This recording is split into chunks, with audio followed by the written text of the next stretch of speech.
అందరికీ నమస్కారాలు. ఈరోజు కోట శ్రీనివాసరావు గారు చనిపోవడం చాలా బాధాకరం. మొన్నటి వరకు చాలా ఉత్సాహంగా చలనచిత్ర పరిశ్రమకు ఎనలేని సేవలు అందించిన వ్యక్తి. 40 సంవత్సరాలు నటనంటే ఏ విధంగా ఉండాలనో నటించి చూపించిన వ్యక్తి కోట శ్రీనివాసరావు గారు. వారితో నాకు దగ్గర సన్నిహిత సంబంధాలు ఉన్నాయి.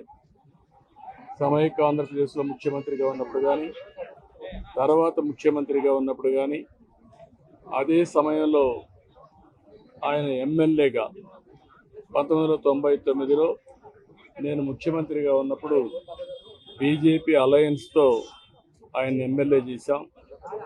ఎమ్మెల్యేగా ప్రజాసేవలో కూడా బాగా రాణించాడు. సినిమా రంగంలోనే కాకుండా ప్రజాసేవలో కూడా బాగా కృషి చేసిన వ్యక్తి కోట శ్రీనివాసరావు గారు.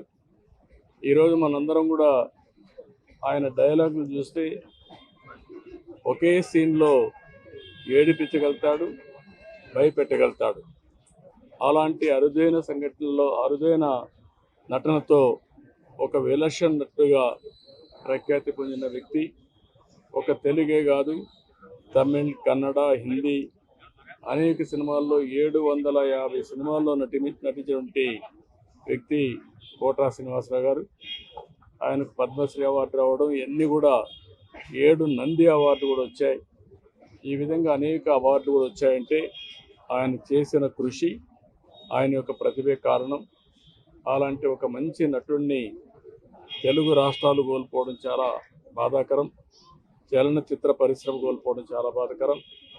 అలాంటి వ్యక్తి పట్ల నా మరణం పట్ల నా ప్రగాఢ సానుభూతి తెలియజేసుకుంటూ, వారి కుటుంబ సభ్యులకు నా ప్రగాఢ సానుభూతి తెలియజేస్తూ, వారి ఆత్మకు శాంతి కలగాలని భగవంతుడు మనస్ఫూర్తిగా ప్రార్థిస్తున్నాను.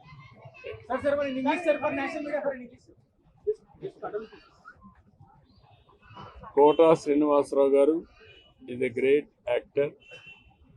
Nobody can compensate his death, replace him. He worked for the last 4 decades. He acted 750 films.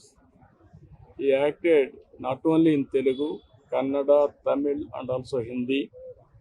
He had a track record of acting in films nearly 750 films. He got 7 Nandi Awards, and also he worked as MLA also for 5 years. I was very happy to associate with him as public representative. When I was CM, he was MLA. He has done tremendous public service at that time. Today, we are all unable to digest his death. Anyway, he has done extremely well for the welfare of the people, and also he contributed for the Telugu film industry and other film industry also. I pray God to give him his soul in rest, and also I pray God to console their family members, to recoup and move forward. It is a destiny nobody can escape. Thank you.